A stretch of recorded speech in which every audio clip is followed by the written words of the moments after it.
Hola chiquillos, buenas. En honor al tiempo que nos falta para el tema de las clases, vamos a hacer la clase asincrónica de electrolitos. Es una clase corta, pero que vamos a retomar algunos conceptos de los ramos pasados, fisiología, y vamos a llevar eso a las causas y a la interpretación de los trastornos de los electrolitos. Como primer concepto, acuérdense que existe un tema que se llama la osmolaridad del plasma, la cual está dada por, como dice acá arriba, por un conjunto de moléculas que son independientes del tamaño y la naturaleza. Dentro de eso, lo más importante es la glucosa, las proteínas y a nivel de electrolito es el sodio. Es el sodio el que marca la osmolaridad del plasma. Estas moléculas son osmóticamente activas en un litro de plasma, eso se define la osmolaridad y determina entonces un concepto fisiológico que era la presión osmótica, que es la fuerza necesaria para producir osmosis. Recordando que la osmosis es el paso de agua, como se ve aquí en imagen, ¿ya? El paso de agua, fíjense que este lado del cubito perdió agua y se la traspasó a este otro lado del cubo desde una solución que tiene menor osmosis a una que tiene mayor osmosis, ¿ya? Por eso que estas moléculas que están acá, que pueden ser sodio, entonces van a determinar que pase agua de un compartimento a otro. Entonces, osmosis era el paso de agua de una solución hipotónica a una solución hipertónica. Entonces, esto es lo que nosotros venimos trabajando en el perfil bioquímico y hay algunos laboratorios, o bien ustedes los pueden cancelar aparte, se piden aparte, en donde mandan a medir entonces los principales electrolitos del cuerpo. En ese sentido tenemos el sodio, ¿cierto? Que nos dan aquí un valor, lo comparamos con el rango de referencia y determinamos si el animal es hiponatrémico o hipernatrémico. También tenemos el potasio con un valor y determinamos lo mismo según el rango de referencia y así con el cloro. Acuérdense que fisiológicamente el sodio es el electrolito que tiene que estar más abundante en el extracelular, en cambio el potasio es el electrolito que tiene que estar más abundante en el intracelular. No obstante, también hay potasio en el extracelular que es el potasio que ustedes están midiendo acá, ¿ya? No solamente está en el intracelular, pero lo llamamos porcentaje, la mayoría del potasio tiene que estar dentro de las células. Ok, entonces la hipernatremia se define como cuando el sodio sobrepasa estos límites, 155 y 165, fíjense acá en el caso del perro, los límites no son importantes aprender su memoria porque eso lo establecen todos los laboratorios. Pero desde el punto de vista de las causas, tenemos hipernatremia, ya que el paciente pierde agua en exceso de sodio, vale decir, hay que buscar patologías donde el paciente, si bien cada vez que pierde agua, siempre ustedes han escuchado que pierde agua con electrolito, pero hay condiciones donde se pierde más agua que electrolito. Por eso que acá dice perder agua en exceso versus el sodio. Entonces, ahí hablamos de pérdida de fluidos hipotónicos, ya que cuando nosotros hablamos de que se pierde efectivamente más agua en exceso de sodio, eso sería como perdemos más agua que sodio, perdemos un fluido hipotónico. Y las causas de eso son los vómitos, la diarrea, la diabetes mellitus y la enfermedad renal crónica. La otra posibilidad es que se pierda solamente agua, más que agua en exceso de electrolito. También entra dentro de esta clasificación. Acá perdemos solamente agua, ¿ya? Y en esos casos hablamos de la diabetes insípida central, que se abrevia como SID, y la diabetes insípida nefrogénica. Estas son patologías donde la primera, el paciente no libera DH, ya, hormona antidiurética, y la diabetes insípida nefrogénica es cuando sí tenemos ADH, pero la ADH no puede actuar en el túbulo contorneado colector, ya que hay alguna patología que impide la acción de la ADH, como por ejemplo la piometra, como por ejemplo la hipercalcemia, el Cushing, etcétera. La dipsia primaria es una patología donde el paciente no ingiere agua, se llama primaria porque es básicamente algo que ocurre como a nivel conductual, y la fiebre o la pirexia. La otra posibilidad entonces que yo tenga hipernatremia es que no esté perdiendo agua en exceso comparado con el sodio. O sea, acá acuérdense, como concepto es que se pierden las dos cosas, pero se pierde más agua en exceso de sodio y por lo tanto eso es una pérdida hipotónica. Y la otra posibilidad es que el paciente gane sodio, vale decir que no pierda nada, pero que gane más sodio. Y eso obviamente va a llevar a la hipernatremia. Acá dentro de las causas tenemos la ingesta elevada de sodio, que es muy poco probable en veterinaria, es más común en los humanos cuando nosotros ingerimos mucha sal, por ejemplo. El hiperaldosteronismo, que es una patología que se secreta mayor ADH, perdón, aldosterona, y si ustedes se acuerdan, la aldosterona lo que hace fisiológicamente es reabsorber sodio y eliminar potasio. Entonces, en el hiperaldosteronismo vamos a tener una mayor reabsorción de sodio, provocando entonces una hipernatremia. El Cushing también se describe acá, donde también puede provocar, como le mencionaba, una diabetes insípida, ya sea central o nefrogénica, pero acuérdense que los corticoides, el exceso de corticoide llamado Cushing, también tienen cierto efecto de aldosterona. Por lo tanto, también podría favorecer esta ganancia de sodio.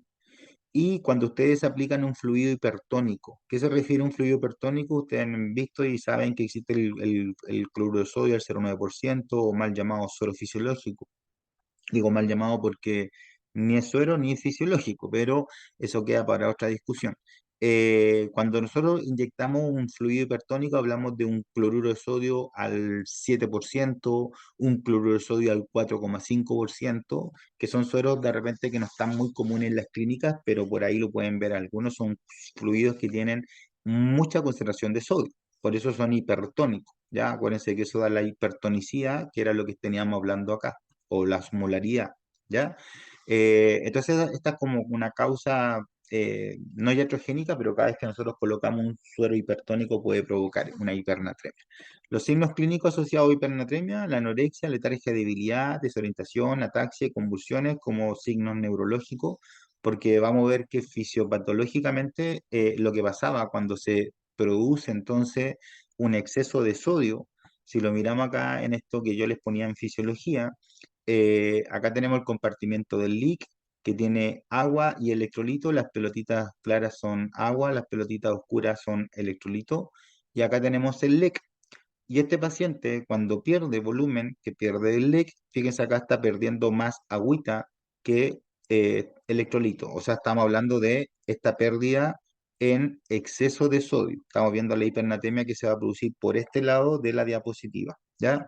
Entonces, como pierde más pelotitas de agua que de sodio, es una pérdida hipotónica, ya que es lo que está puesto acá arriba. ¿Por qué hipotónica? Porque tiene más agua, está perdiendo más agua que electrolito.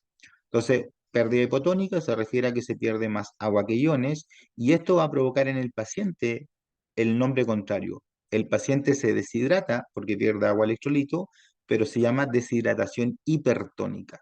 ¿Ya? Esto es lo contrario a lo que se pierde. Se pierde algo hipotónico, por lo tanto el paciente queda hipertónico. ¿Qué significa esto? Que al momento de deshidratarse el paciente, al momento de producirse esto, que se pierda más fluido, que más agua que sodio, el paciente entonces va a quedar con un exceso de sodio, ¿ya? Que es lo que estamos viendo acá, que se llama hipernatremia. Entonces, si esto ocurre, y esto ustedes lo llevan acá al efecto de lo que dice la pantalla, cuando se pierde todo esto, agua en exceso de sodio, el LEC va a disminuir, porque estamos perdiendo agua y sodio, y la osmolaridad del LEC va a aumentar. El LEC se va a transformar en algo hipotónico con respecto al LEC. ¿Por qué? Porque el LEC entonces queda hipertónico. Por lo tanto, el LEC, si lo comparamos con el LEC, va a quedar entonces hipotónico. ¿Y qué nos dice ahí la fisiología? Que se va a producir una osmosis, ¿cierto? Donde acá tenemos el vascular y acá tenemos el LEC. Entonces, este es el LEC y este es el LEC. Entonces, ¿qué va a pasar entonces al LEC? Le va a traspasar agua, ¿cierto? Al intravascular. Entonces el intravascular, que había disminuido de volumen, el volumen sube un poco ahora porque le está entregando agua por osmosis, ¿cierto? Y como le entrega agua, la osmolaridad que había aumentado, fíjense acá había aumentado la osmolaridad cuando el paciente tenía estas pérdidas, ahora la osmolaridad empieza a bajar un poco porque le estamos pasando agua. Y como el leak le pasa agua, aumenta la osmolaridad del leak y obviamente le baja el volumen al leak porque le está pasando agua. Eso era la osmosis que estaba acá. Paso de agua de una solución hipotónica a una solución hipertónica. Entonces, insisto, si el paciente pierde o tiene una pérdida hipotónica, que pierde más aguas que iones, el LEC le pasa eso cuando un paciente se deshidrata, el LEC entonces le baja el volumen porque perdió agua y le aumenta la osmolaridad. Por lo tanto, el LEC queda hipertónico con respecto al LIC que va a quedar hipotónico. Entonces la osmosis le dice, bueno, entonces el LIC le pasa agua al LEC. ¿Ya? Y eso es lo que está reflejado acá. Ese es un recordatorio oficio, pero para que lleven a la práctica por qué entonces se producen muchas veces estos signos. Porque estos signos neurológicos que están acá se van a producir entonces porque fíjense qué pasa eso si lo llevamos a la neurona. Esta es la neurona que le está pasando agua a todas las células del cuerpo. La neurona queda con aumento de osmolaridad y con bajo volumen. Y obviamente eso interfiere en las funciones fisiológicas y va a provocar estos signos que tienen acá.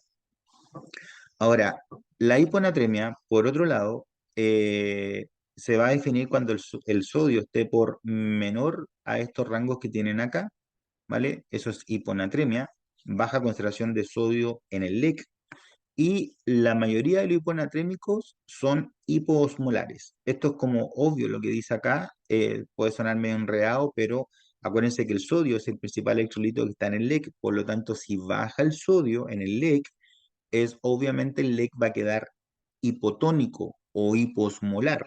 Entonces, por eso que una cosa lleva a la otra. Pero hay situaciones donde se pueden dar con hiperosmolaridad, o sea, a pesar de que el paciente pierda sodio, el LEC sigue quedando hiperosmolar.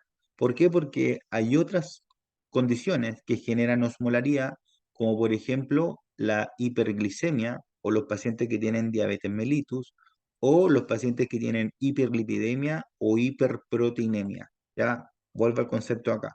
La osmolaridad la da la glucosa, la proteína y el sodio. Entonces hay patologías donde a pesar que el paciente pierde sodio, hay patologías que tienen mucha glucosa, mucha proteína y que a pesar de perder sodio, la osmolaridad del plasma no va a bajar, sino que va a quedar alta, que es lo que está puesto acá. Lo lógico es que si se pierde sodio en un paciente que no tiene diabetes mellitus, en un paciente que no tiene hiperlipidemia y que no tiene hiperproteinemia, va a tender a caer a la hiposmolaridad. Entonces, hay una fórmula que nosotros, los médicos internistas, la ocupamos en urgencia, en consulta en general, en atención a pacientes, que tiene que ver con esta fórmula de la osmolaridad, donde está esta fórmula que es 2 por la concentración de sodio más el potasio, más el BUN, que es el NUS dividido en 2,8. El BUN en realidad es la urea, que al dividirlo a 2,8 nos da el NUS, pero colocan el número que dicen los perfiles bioquímicos como urea, más la glucosa dividido en 18. Hacen esa fórmula y van a llegar a esa osmolaridad. Esta es la osmolaridad normal del plasma. Entonces, cuando dice que un paciente queda hiperosmolar o hipotónico o hiposmolar o hipotónico, estamos hablando que sube sobre este rango o baja sobre ese rango. Bueno, no es muy importante eso, vamos a ir a lo que está puesto acá en la diapo, que estamos hablando de la hiponatremia. Por lo tanto, ¿por qué puedo tener hiponatremia? Vamos a partir explicando este lado de la diapositiva. Puedo tener hiponatremia porque estoy eliminando más sodio de lo normal. Aumento en la eliminación de sodio. Estoy perdiendo más sodio. Y por lo tanto, si pierdo más sodio, como decíamos recién, lo lógico es que baje la osmolaridad. ¿Ya? Por lo tanto, si pierdo sodio, baja la osmolaridad. ¿A cuánto? A menos de este rango. ¿Ya? Ahora, esa baja osmolaridad se puede dar por condiciones que generen hiponatremia, hipocloremia e hiperpotasemia. ¿Ya? Normalmente el cloro va de la mano con el sodio, porque el sodio es positivo y el cloro es negativo. Entonces tiene que haber un anión y un catión siempre juntos. Entonces, habiendo hiponatremia, tiene que haber hipocloremia. Eso es una cosa lleva a lo otro. Por tanto, eso como que está como que estuviera de maca, pero es para explicarlo. Y entonces hay algunas patologías que generan hiponatremia con hiperpotasemia, ¿ya? Y por lo tanto, hay una cosa que se llama relación sodio-potasio, que baja sobre o disminuye a un menor número de 27. Esa patología es el Addison. El Addison es una enfermedad donde se genera una no producción de no solo de corticoides, sino que también de mineralocorticoides, que es la aldosterona. Por lo tanto, vayan a la fisiología. Si no hay aldosterona, no hay reabsorción de sodio en el túbulo contorneado distal.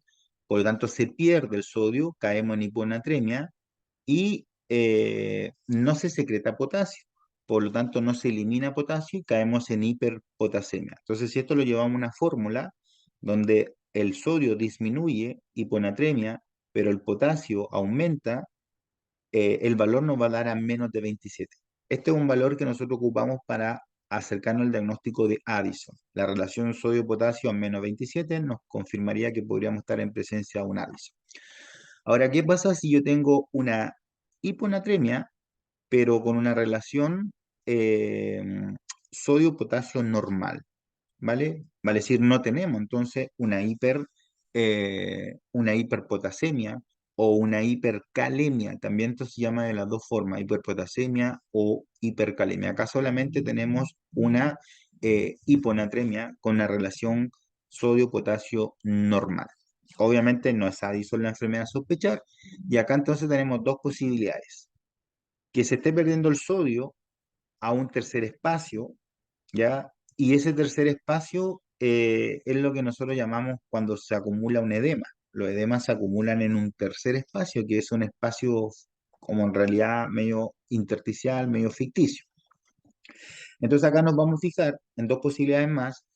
Si el paciente es hipoproteinémico, o sea, tiene una, por ejemplo, una hipoalbuminemia, ¿ya? Las patologías a sospechar son la insuficiencia hepática, sabemos que cursa con hipoalbuminemia, el síndrome nefrótico o pérdida de albúmina por el riñón, que hablamos en la clase renal, o la enteropatía con perdedora de proteína, que es la enteritis infiltrativa, que sabemos que pierden albúminas por ahí también los pacientes. Y lo otro es que si nos damos cuenta que el paciente es normoproteinómico, vale decir, no tiene disminución de las proteínas plasmáticas totales, las causas a sospechar son la insuficiencia cardíaca congestiva, la pancreatitis y las efusiones pleurales. Por otro lado, si tenemos entonces un aumento en la eliminación del sodio, baja osmolaridad, pero con relación sodio-potasio normal, y el paciente tiene una hipovolemia, ¿ya? Y lo sumamos a lo anterior, más pérdida de sodio, nos vamos a fijar en la densidad urinaria, la misma que hablamos en riñón tomada por refractometría. Si la densidad urinaria es normal o alta, va a decir sobre 1030 o 1035, es probable entonces que el paciente tenga una pérdida de ese sodio por vómitos, por diarrea, por quemaduras. Si la densidad urinaria está disminuida, generalmente hablando de disminuida como una orina isostenúrica entre 1008 y 1012, acuérdense, eso es enfermedad renal, o bien el paciente está bajo un efecto de algún fármaco diurético. Ahora, ¿qué otra posibilidad tengo de ser hiponatrémico? Que haya una dilución del sodio por incremento del volumen en el leque. O sea, que yo no esté perdiendo sodio, pero que me aumente el volumen del leque, o sea, como que se me diluye el sodio. Entonces, ahí tenemos dos posibilidades: que baje la osmolaridad, y ahí hablamos de polidipsia psicogénica, son pacientes que toman mucha agua sin causa patológica aparente más que algo psicogénico, conductual, si lo quieren llamar, toman mucha agua, la enfermedad hepática, la insuficiencia cardíaca congestiva y la enfermedad renal avanzada. Por otro lado, existe la posibilidad que haya una alta osmolaridad en el plasma. Y ahí hablamos de la diabetes mellitus, y uno dice, bueno, ¿cómo va a haber una alta osmolaridad si estoy perdiendo, o sea, entre comillas, estoy perdiendo sodio porque se me está diluyendo? Bueno, es porque el paciente con diabetes mellitus genera una alta osmolaridad, porque la glucosa también es responsable de dar osmolaridad. Entonces, por eso es que es importante cuando tenemos una hiponatremia, medir o hacer esta fórmula, ya, insisto, el 2. Primero hacen la suma acá, sodio más potasio, que lo va a dar el perfil bioquímico, lo multiplican por 2.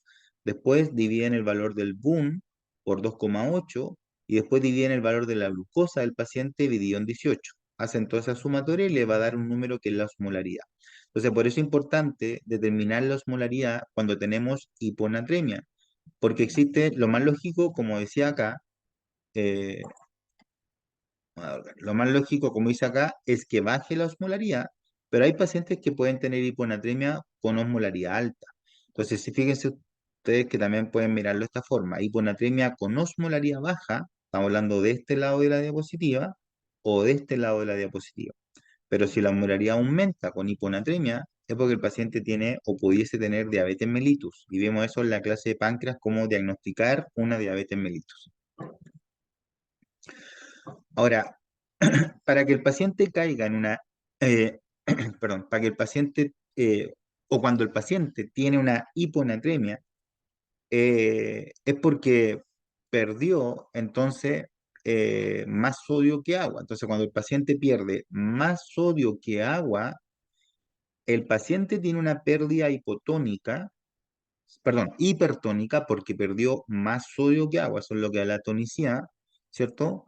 Y por lo tanto, él va a caer en una hiponatremia, porque fíjense, está perdiendo más sodio, entonces cae en una hiponatremia, y como está perdiendo más sodio y el sodio es el electrolito más abundante del extracelular, eh, él se va a quedar deshidratado, pero se va a quedar deshidratado en forma hipotónica. Acuérdense, siempre es lo contrario a lo que se pierde.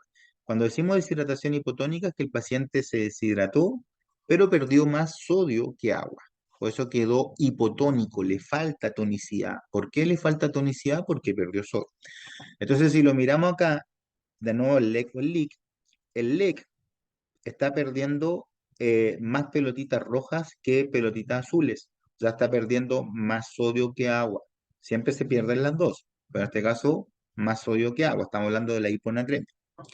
Por lo tanto, el LEC disminuye de volumen. Fíjense acá, disminuyó de volumen. Está más chico el espacio del LEC que el LEAK. Y como perdió entonces más pelotitas de sodio que de agua, la osmolaridad le disminuye. ¿Ya? Entonces, esto es lo que como que queda al paciente, queda hipotónico, deshidratación hipotónica. Por lo tanto, se va a gatillar la osmosis y como esto quedó entonces, como esto quedó va a haber un paso de agua, ¿cierto? Del LEC al LIC, porque como esto perdió más sodio, esto quedó hipotónico, por lo tanto el LIC se hace hipertónico en forma automática. Y por lo tanto ahí la fisiología dice, ok, pasemos agua de algo hipotónico a algo hipertónico. Entonces, cuando el paciente pierde más sodio que agua, esto que está acá es cómo va a quedar el paciente. El paciente va a quedar entonces con el LEC disminuido de tamaño, va a deshidratarse y por lo tanto va a quedar con menor osmolaridad porque perdió más sodio, va a quedar con una deshidratación hipotónica. El LIC, ¿cómo quedó? Antes que pasara agua, el LIC quedó hipertónico, comparado con el LEC, obviamente. Por eso dice respecto al LEC. Por lo tanto, ahí dice la fisiología, ok, hagamos la osmosis y en este caso va a haber un paso de agua del LEC hacia el intracelular.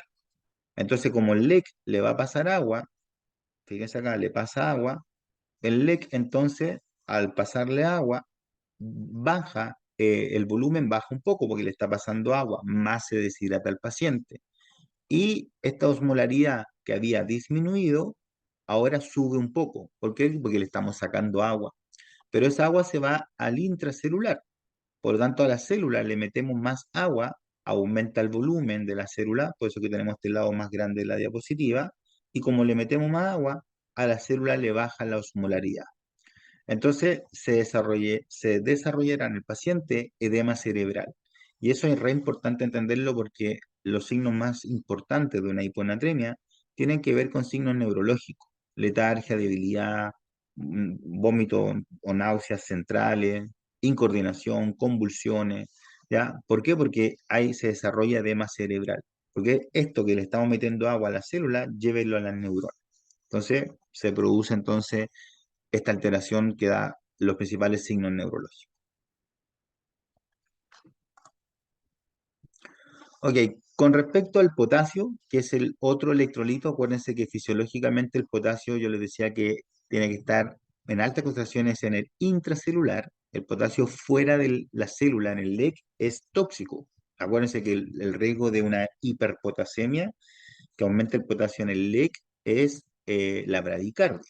Entonces, el 98% del potasio tiene que estar en el intracelular y el resto del potasio está en el extracelular. Y ese resto del potasio es el potasio que nosotros nos miden en el suero. O sea, cuando yo les mostré la foto del perfil bioquímico, me voy a volver acá.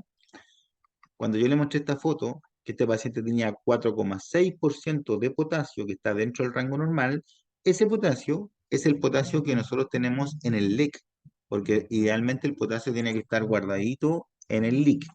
Ahí tiene que estar el potasio. ¿Ya? Perdón, me fue. Eh, ok, entonces, ¿cuándo medir potasio? Hay indicaciones médicas que son súper importantes para que uno diga, ok, tengo que medirle potasio al paciente. Cuando el paciente tiene anorexia prolongada. ¿Por qué? Porque la única forma de que el potasio ingrese al cuerpo es por alimentación. Por tanto, si el paciente tiene una anorexia, es bastante lógico pensar que va a caer en hipopotasemia. Cuando el perro tenga vómito, diarreas, cuando tenga debilidad muscular, acuérdense que el potasio es súper importante para lo que es la contracción muscular. Cuando el paciente tenga bradicardia, porque puede estar sugiriendo eso, una hiperpotasemia ahora. Cuando el paciente tenga oliguria, anuria o poliuria, ¿ya? Acuérdense que el potasio, la única forma que tiene de eliminarse del cuerpo es por filtración glomerular. Por lo tanto, si el paciente tiene oliguria o anuria, es lógico que va a caer en una hiperpotasemia.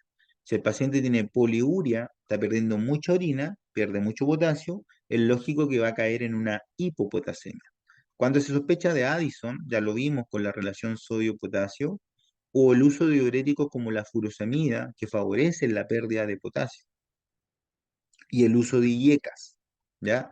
Entonces, si miramos esta grafiquita acá abajo, nos vamos a dar cuenta que la única forma de que el potasio entre en nuestro cuerpo es por la ingesta de alimentación, ¿cierto? Entonces hay un balance externo del potasio y un balance interno. El balance externo depende de la ingesta, que es por alimentación, y depende del egreso, que es por riñón. El potasio se elimina vía renal, ¿ya? Eso es el balance externo, ingesta y eliminación vía renal. Y eso mantiene los niveles de potasio en el extracelular, que eran el 2%, considerando que el 98% estaba a nivel intracelular. Este balance interno ahora del potasio requiere básicamente o está relacionado con la acidosis y la alcalosis y ciertas hormonas que están puestas acá, la insulina, la aldosterona y las catecolaminas. ¿Ya? ¿Qué es lo que pasa? Que cuando nosotros tenemos acidosis o alcalosis, principalmente de origen metabólica, se va a producir un mayor influjo o un menor influjo de potasio hacia adentro de las células. Y eso va a favorecer la presencia de una hiperpotasemia o de una hipopotasemia, que lo vamos a ver más adelante. La insulina es una hormona que no solamente eh, favorece la entrada de glucosa a la célula, sino que también favorece la entrada de potasio a la célula. Entonces, uno de los tratamientos de la hiperpotasemia para bajar el potasio en el LEC es inyectarle insulina al paciente. Entonces, la insulina, la aldosterona y las catecolaminas favorecen el ingreso del potasio intracelular, junto con la alcalosis. Cuando el paciente tenga alcalosis, el potasio que está en el LEC, o cuando el paciente esté bajo efecto de insulina, aldosterona y catecolamina, el potasio LEC se va a meter al intracelular. Por lo tanto, al paciente le va a bajar el potasio del LEC y va a caer en hipopotasemia. Dicho de otra forma, entonces la insulina, la aldosterona, las catecolaminas y la alcalosis provocan hipopotasemia, porque se le hace que el potasio se meta dentro de la célula. La acidosis provoca el efecto contrario, provoca entonces una hiperpotasemia. Entonces, el balance externo que lo daba el riñón, tienen que acordarse que el potasio, si bien se reabsorbe en el túbulo contorneado proximal en un 70%, luego se secreta en el túbulo contorneado distal por acción de la aldosterona. Y acuérdense también que la aldosterona reabsorbe sodio, bota potasio, pero reabsorbe sodio. Cuando nosotros tenemos una mayor tasa de filtración glomerular y el paciente tiene poliuria, incrementamos la concentración de sodio en el túbulo contorneado distal y eso se intercambia por el potasio para reabsorber ese sodio, porque el sodio no se puede eliminar, porque tiene que estar en altas concentraciones en el LEC, en forma fisiológica, y eso da entonces una hipocalemia o una hipopotasemia, son sinónimos, ¿ya? Entonces, mayor tasa de filtración glomerular o pacientes poliúricos, que era lo que les decía acá, los pacientes con poliuria tienden a la hipopotasemia, los pacientes que no orinan o que orinan poco a la hiperpotasemia. Entonces, a menor tasa de filtración o oliguria, disminuye la concentración de sodio en el túbulo contorneado distal, no secretándose el potasio, dando una hipercalemia.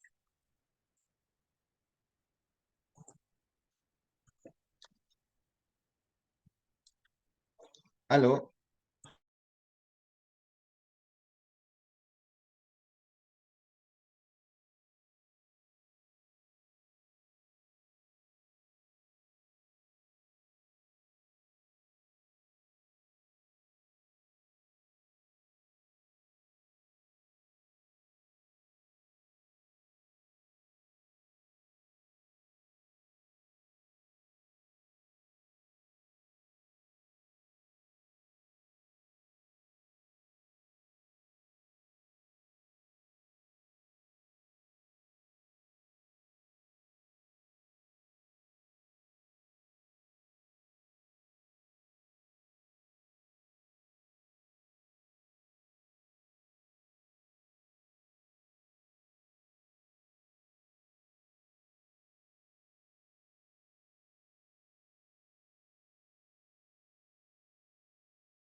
Ya, chiquillos, sorry que tuve un problema ahí con una llamada por teléfono. Eh, Creo que queda acá. Entonces, en el balance interno, ahora viendo el balance interno del potasio, estamos hablando de esta parte de acá de la diapositiva, eh, los principales tejidos que guardan el potasio y que nos permiten captar el potasio a nivel intracelular es el músculo y el hígado. Entonces, sistema nervioso autónomo, el sistema simpático, vale decir la adrenalina, incrementa la captación, al igual que los fármacos beta bloqueadores que van a producir hipercalemia o hiperpotasemia. Fármacos beta bloqueadores, ya, ojo con eso, los beta que bloquean el sistema, entonces, eh, que en cierta forma tienen que ver con la activación del sistema simpático, ¿ya?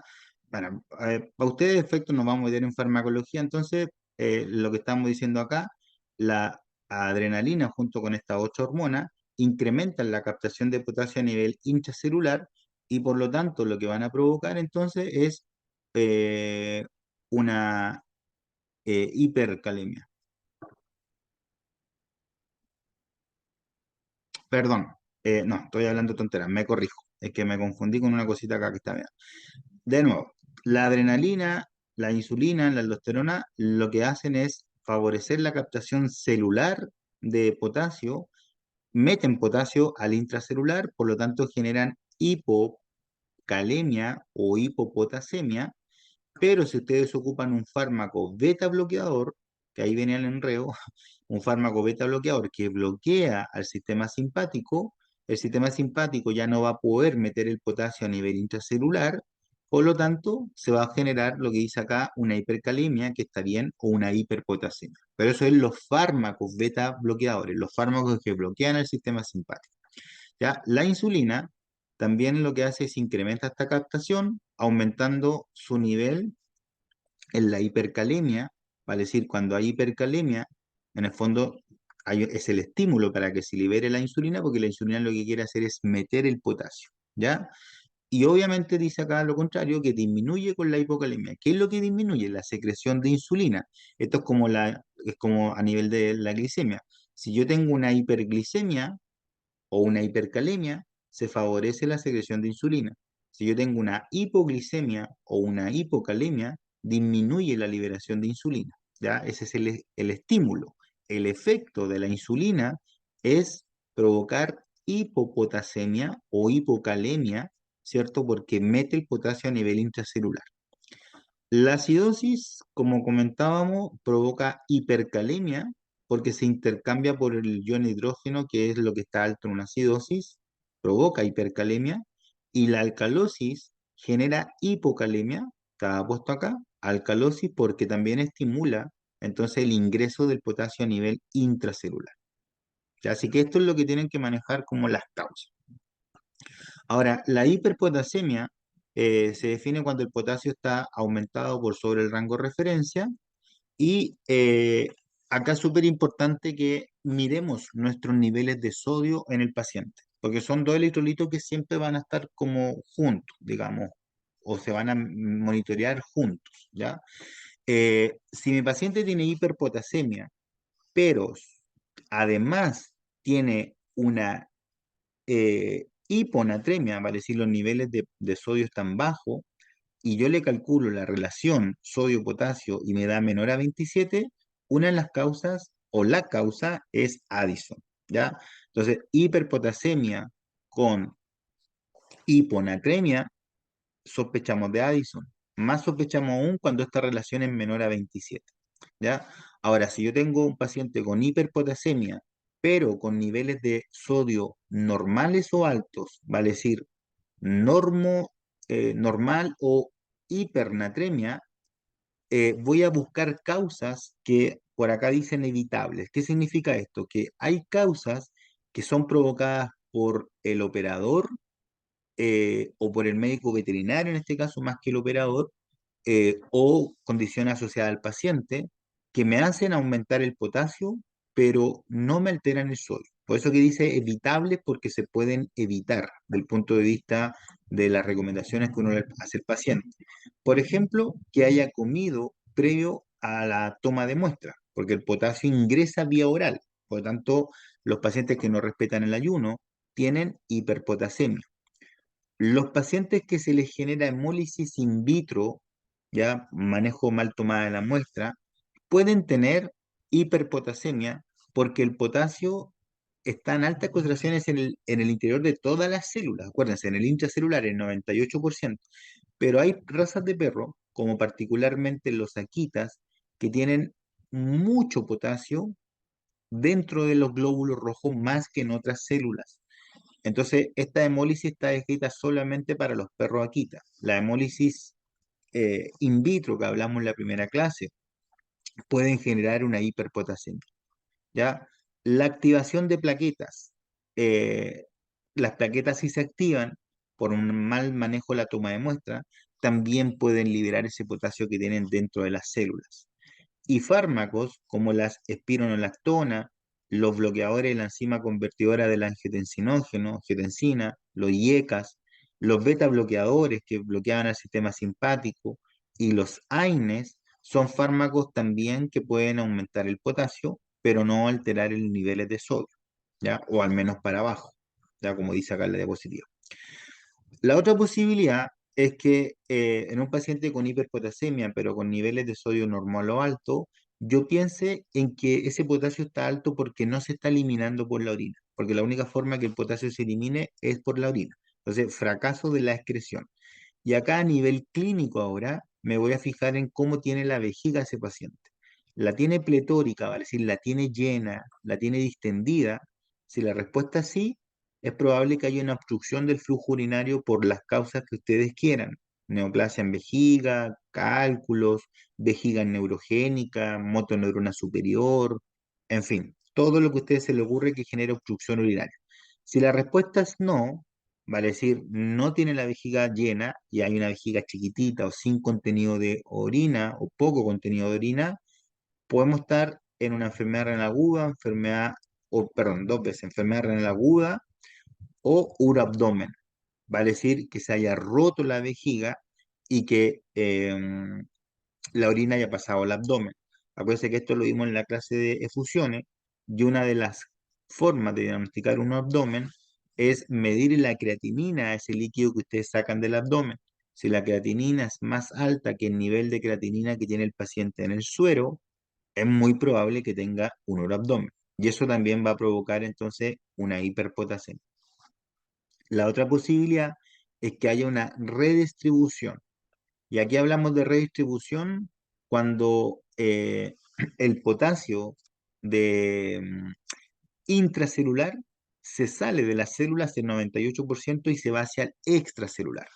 Y eso lo provocaba, si volvemos acá, lo provocaba la acidosis, que sacaba potasio del intracelular al extracelular, por eso que se repite la acidosis, la diabetes mellitus y la lisis de tejido. ¿Qué significa esto, la lisis de tejido? La destrucción de tejido. Por ejemplo, para que lo entiendan fácil, un paciente politraumatizado, un paciente atropellado, contusionado, todo el potasio que está dentro de la célula se libera hacia el LEC.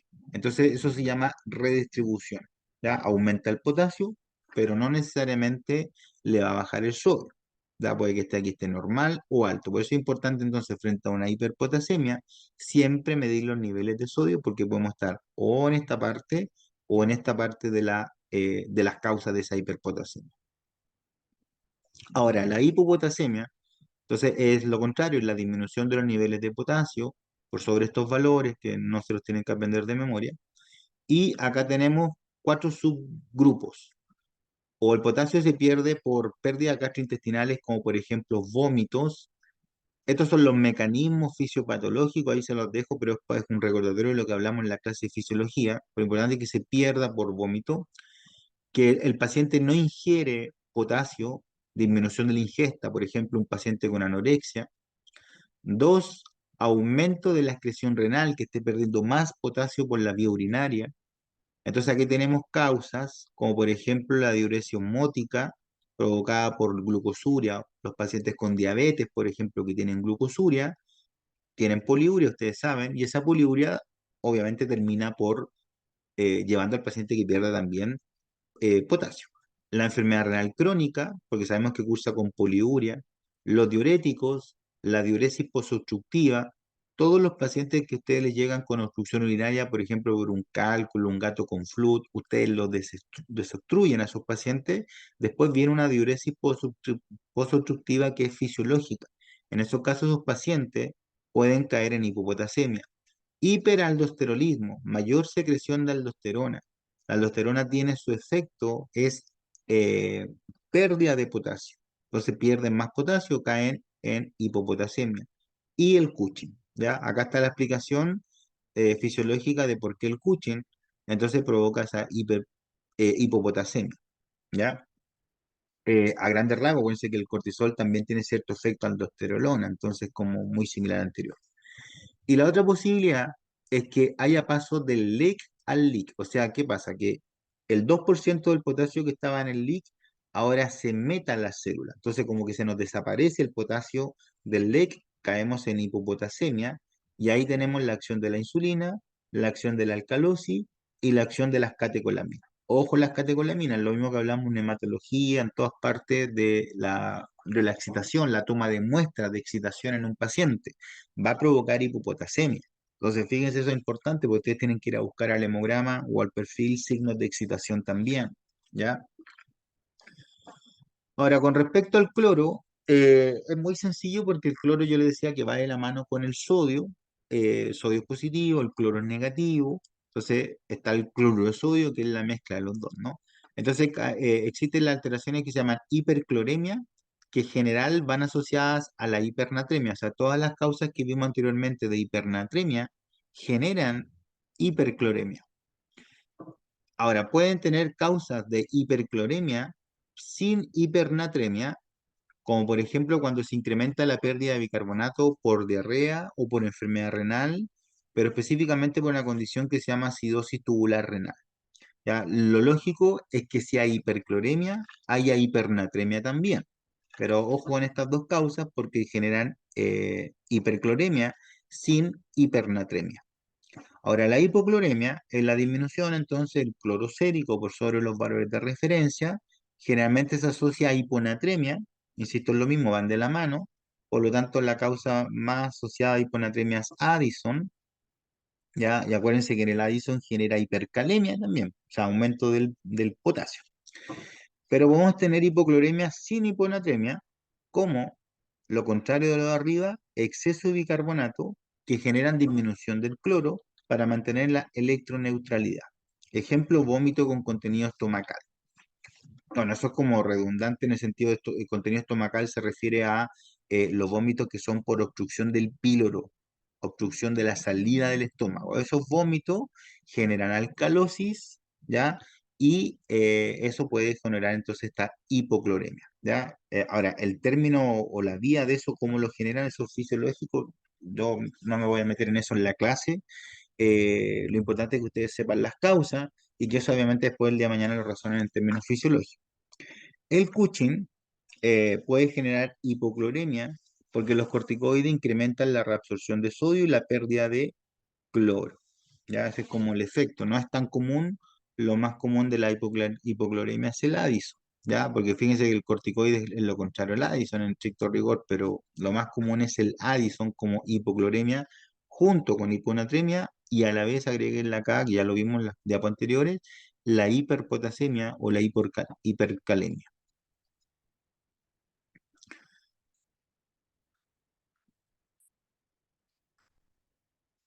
Ok, con respecto al calcio ahora,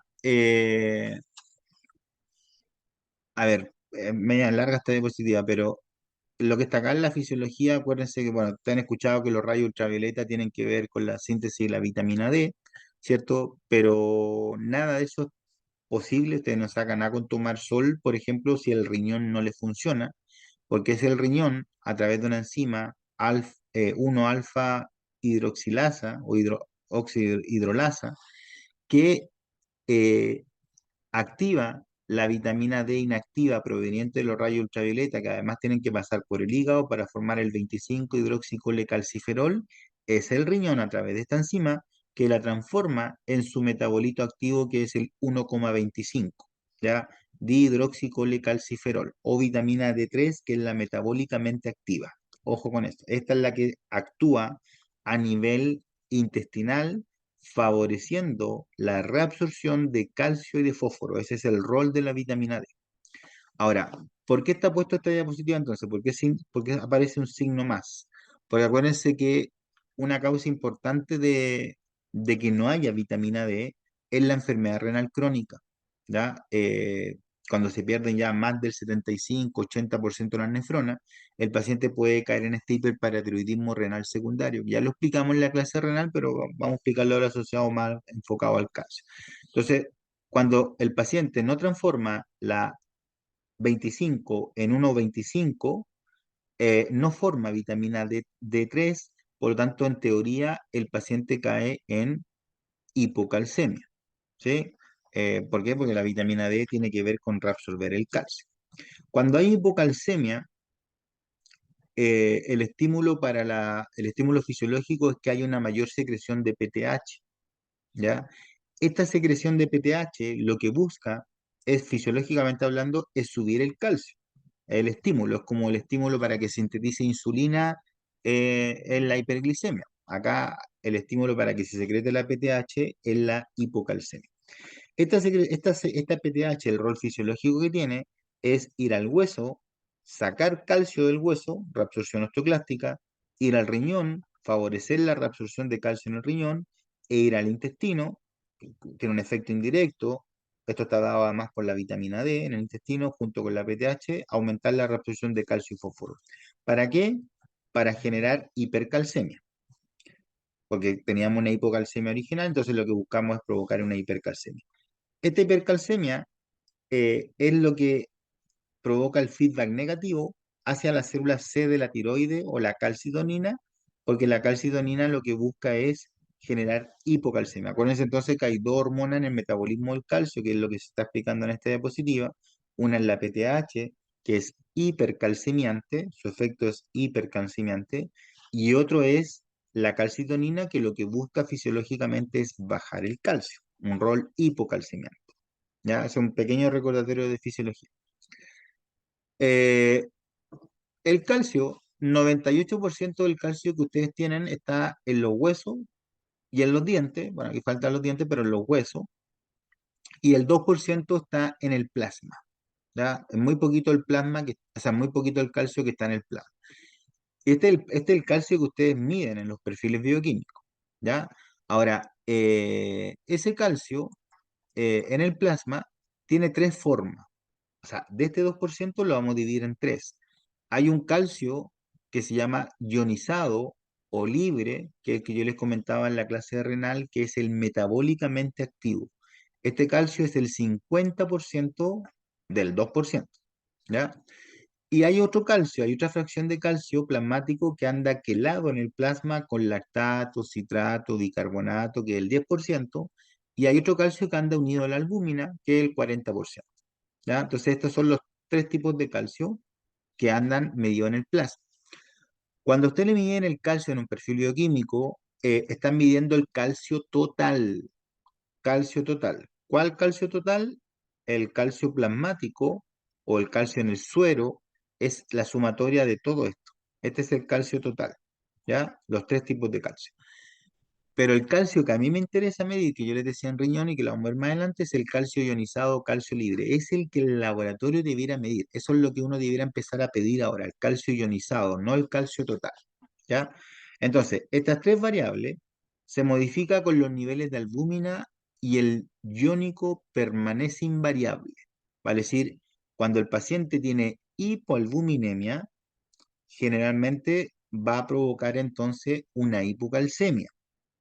Entonces, cuando el paciente tiene hipoalbuminemia, provoca una falsa hipocalcemia, el calcio total está bajo, pero el ionizado no se afecta.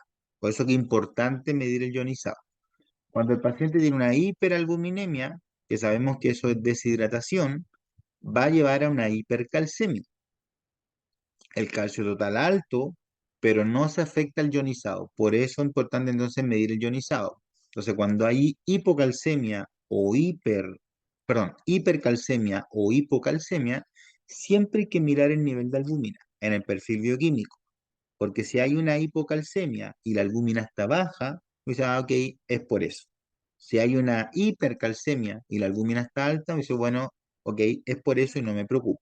¿Vale? Entonces, por otro lado, el calcio se une a los sitios de las proteínas cargadas negativamente siendo pH dependiente.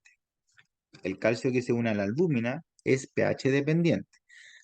La alcalosis lleva a un aumento en la unión y una disminución del calcio ionizado. La acidosis lleva a una disminución de la unión y a un aumento del calcio ionizado. ¿Ya? También es súper importante considerando lo que hablamos en tema del calcio. Entonces, la acidosis y la alcalosis no solamente afectan el nivel de potasio, como ya vimos, sino que también el nivel de calcio. ¿Ya?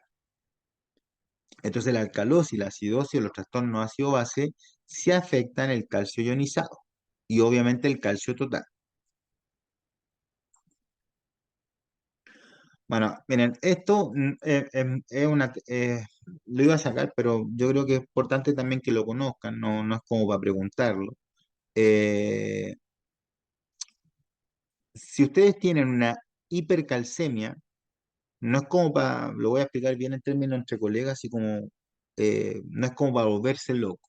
La hipercalcemia, si se mantiene en el tiempo, efectivamente es la indicación para medir el calcio ionizado y si este no es posible medirlo, se debe corregir el calcio total, ya que la interpretación no tiene valor diagnóstico si no se corrige. ¿Qué estoy diciendo? Que si ustedes en un perfil bioquímico se encuentran una hipercalcemia, ustedes saben que ese calcio no es el ionizado, es el total, ¿vale? Si hay una hipercalcemia y yo quiero interpretar esa hipercalcemia, tengo que corregir ese valor de calcio. Esto es como cuando hacíamos la corrección de los reticulocitos. Tengo que corregirlo porque sé que hay factores que pueden afectar ese calcio, como son la albúmina y como son la acidosis. Entonces tengo que corregirlo, ¿ya? Y para corregirlo existen estas fórmulas, que cualquiera de las dos es válida. Esta, la de arriba es una y acá hay otra fórmula. Yo siempre ocupo esta, la de arriba, porque es más fácil. El calcio corregido va a ser igual al calcio medido, al valor que nos den el perfil bioquímico, se lo restamos al nivel de albúmina que nos dé el perfil bioquímico y después sumamos 3,5. Y ahí nos va a dar un calcio corregido, ¿ya? Entonces, lo que tienen que saber ustedes es que si hay una hipercalcemia y yo quiero interpretar esa hipercalcemia, estoy obligado a corregirlo, ¿ya? Y idealmente, si esa hipercalcemia es persistente, mejor medir el calcio ionizado, que es el calcio metabólicamente activo. Ahora, también sepan que los niveles de calcio como cultura general, es importante entonces que nosotros veamos siempre dos niveles. Esto no se lo voy a preguntar, pero para que, volviendo a lo que hablamos, el calcio total es el que mide los perfiles, pero idealmente el calcio ionizado es el que nosotros deberíamos trabajar, ¿ya? Lo otro, los cachorros, en general, los animales que están en crecimiento, por así llamarlo, tienen un calcio total en el perfil bioquímico un poquito mayor que los adultos. O sea, el nivel de calcio siempre va a ser un poquito más alto en los cachorros. Eso es fisiológico, no hay nada que hacer ahí. Ahora, ¿qué es lo otro importante? Eh, que los valores peligrosos para el calcio total, ¿ya? O los valores riesgosos de una hipocalcemia, va a ser cuando el calcio esté a menos de 7 porque hay riesgos de tetania, ¿ya? Y cuando el calcio esté por arriba de los 16 miligramos por decilitro, es preocupante porque es tóxico, ¿vale? Y empieza a precipitar el calcio y donde precipita básicamente es en el riñón, dando enfermedad renal aguda y en el cardíaco o en el músculo cardíaco alterando el inotropismo.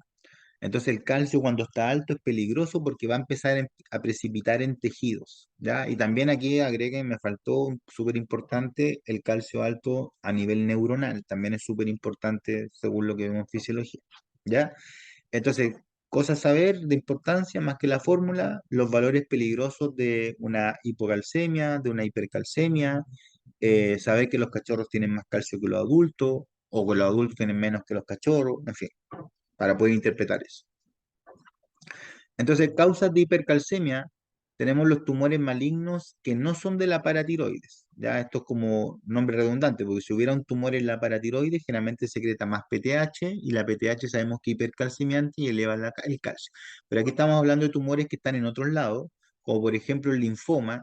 C significa canino, F significa felino, el carcinoma célula escamosa, el carcinoma de la glándula apocrina del sacro anal que se da en las hembras viejas.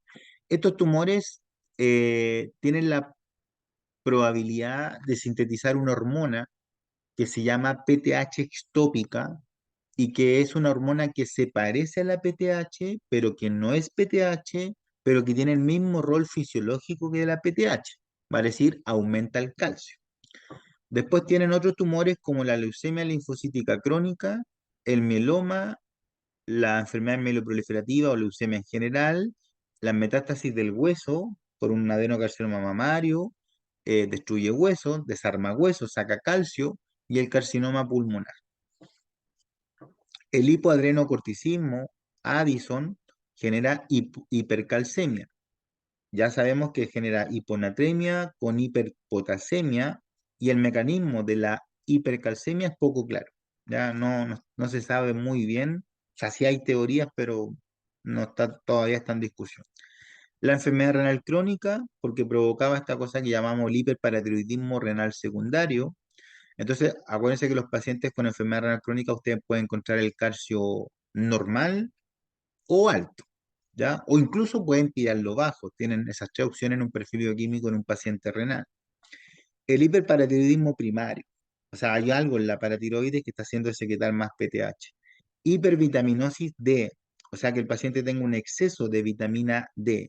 Ahí básicamente las causas son hongos, blastomicosis, ¿ya? Rodenticidas. Los venenos para ratón, chicos, no solamente alteran la coagulación, eso es un tipo de veneno ratón, pero hay otros tipos de rodenticidas que lo que hacen en el roedor es generar un exceso de vitamina D y por lo tanto una hipercalcemia y es el mecanismo que va a provocar la muerte del roedor. La hipercalcemia, aquí está mal escrito, por recambio óseo elevado, va a decir patologías del hueso, osteomielitis, osteodistrofia hipertrófica. Y los animales jóvenes que están en crecimiento van a tener hipercalcemia e hiperfosfatemia, ¿ya? Aumento del fósforo, en forma ligera, no es algo tan marcado. Y acuérdense de que van a tener también aumentos de fosfatasa alcalina sérica, la que vimos en hígado, por isonzima ósea. ¿Ya? Entonces es importante para determinar si es que ese calcio viene de los huesos en un animal de crecimiento. Entonces la misma tablita que les mostraba en la clase renal, el calcio total, el calcio ionizado, lo que está acá no interesa mucho, eso es para otro ramo. Y fíjense que el calcio total, que el que sale alto en los perfiles bioquímicos, sale alto en la mayoría de las patologías que provocan o que tienen que ver con alterar tanto la PTH o la vitamina D. Pero el calcio ionizado, específicamente para la enfermedad renal crónica, es el que nos tiende a salir o normal o disminuido. Y para las otras enfermedades, todas altas. Una flecha significa que está aumentado, dos flechas que está un poquito más aumentado y tres flechas que ya el aumento es muy marcado. ¿Ya? Es como las cruces, una cruz, dos cruces o tres cruces. Con respecto a la hipocalcemia, ahora que nos baje el calcio sérico, tenemos la hipoalbuminemia. Acuérdense que esa sería una hipocalcemia falsa, por lo tanto no tiene significado clínico ya que el calcio ionizado está normal. El hipoparatiroidismo primario va a decir que no secrete PTH el paciente. La deficiencia de la vitamina D, que se puede dar en enfermedades o enteropatía de la proteína, la IP que vimos en páncreas y la enfermedad renal crónica porque no sintetizamos vitamina D. Que se quele el calcio, que se nos quele el calcio a nivel plasmático, lo que ocurre con la intoxicación con etilenglicol. Esta es una cosa que lo vimos en la clase de orina que provocaba cristales, ¿cierto?, de oxalato de calcio en la orina. La pancreatitis, ¿ya? Que también es una causa común asociada a hipocalcemia. Entonces acá tienen lo mismo, el cuadro comparativo entre las distintas posibilidades de las enfermedades que generan hipocalcemia. Todas bajan el calcio total, ¿ya? Pero no todas alteran el calcio ionizado. La hipoalbuminemia no altera el calcio ionizado. La enfermedad renal crónica, aquí le puse insuficiencia, pero claro, porque ya estamos en la etapa más avanzada, con pérdida del 80% de la nefrona, no genera alteración del calcio ionizado.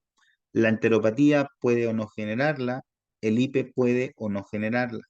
Entonces, esto también es importante, el calcio ionizado. Y acá tienen las otras normalidades como para sospechar de eso.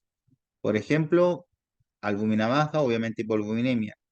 Enfermedad renal crónica, aumento del fósforo, azotemia, obviamente azotemias renales, anemia regenerativa. Agreguen acá densidad isostenúrica, datos que hablan de enfermedad renal. Enteropatía de la proteína, hipoalbuminemia, hipoglobulinemia, se pierden globulinas totales, ¿ya? Y en el IP, lo que hablamos en la clase de páncreas, eh, TLI bajo o PLI bajo, que era la otra prueba, pruebas de absorción de grasa alterada, que lo vimos al final de la clase de páncreas, y esto también altera la PTH alta. Y así está el cuadro comparativo. Con respecto al fósforo, el 80% se ubica en el hueso. Los niveles del fósforo se mantienen por la absorción intestinal, por la reabsorción renal y por los intercambios que hay en el intra y extracelular y a nivel óseo. Dado el porcentaje de absorción pasiva, la determinación del fósforo en sangre se debe realizar siempre en ayunas, igual que todos los exámenes, siempre en ayunas, pero por ahí ojo porque a veces se olvida. Cuando yo estoy obligado a medir el fósforo, se me sugiere medir el fósforo cuando haya alteración en los niveles de calcio. Porque acuérdense que el calcio tiene una relación con el fósforo, relación calcio-fósforo. Entonces, si el calcio está alterado, el fósforo tiene que estar alterado o viceversa. Hemólisis inexplicables, ¿ya? ¿Esto por qué? Porque hay una causa de hemólisis que no es tan frecuente, gracias, pero se da mucho en los gatos, que es la hemólisis por hipofosfatemia. Entonces, cuando yo descarté todas las causas de hemólisis que vimos en su momento y no encuentro la causa de hemólisis, me debo acordar que existe una que es por una hipofosfatemia que se da principalmente en gatos que genera hemólisis. Entonces, cuando no encuentro la causa, tengo que medir el fósforo. Cuando el paciente tiene convulsiones y cuando el paciente tiene elevaciones de la fosfatasa alcalina sérica, es importante que midamos fósforo. Se mide en suero o en tubo de tapa verde, que era el que tenía heparina. Entonces, por eso dice plasma heparinizado o mídalo en suero. El rango no se lo aprendan, pero sí sepan que los animales que estén en crecimiento tienen mayor nivel de fósforo, tienen mayor nivel de calcio también. Causas de hiperfosfatemia. Animales jóvenes en crecimiento, ya lo dijimos. La hemólisis por aumento de la absorción intestinal, exceso de vitamina D, disminución de la excreción. El fósforo solamente se elimina por tasa de filtración glomerular, es como el potasio.